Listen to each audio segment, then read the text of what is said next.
Hello रे हम लोग नाच बांध देते हैं। ये भाई जी के नाच होते रे 4 गो मार ले।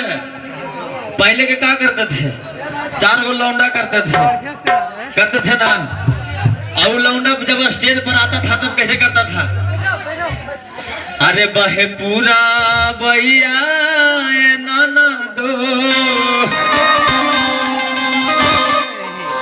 अरे बहे पूरा बैया नाना दो,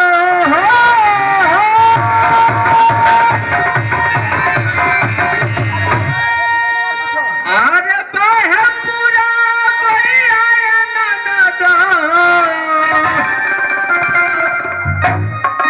अरे दरदिया होला बड़ी जो,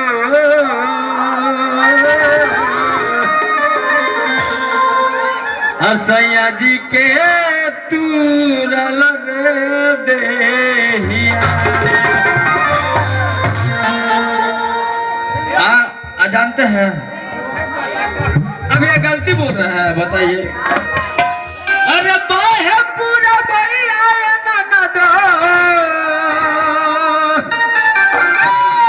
पवनमा करेला सो, हमारा राजा के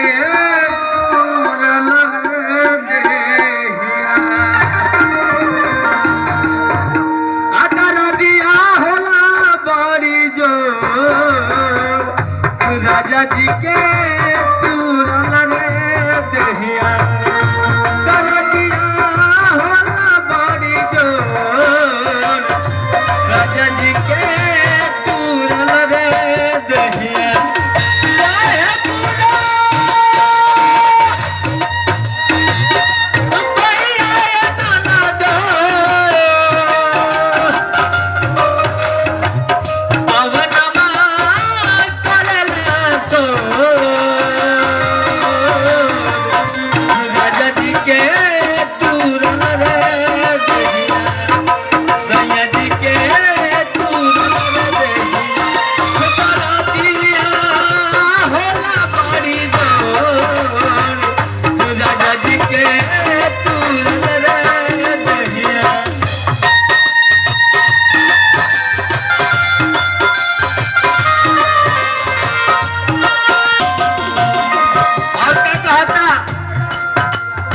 जी अरे सुना सुना छोटा की नदिया,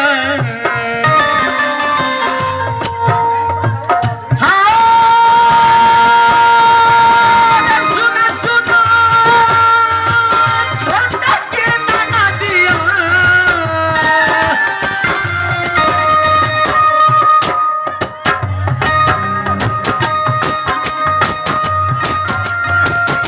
सुना सुना छोटा की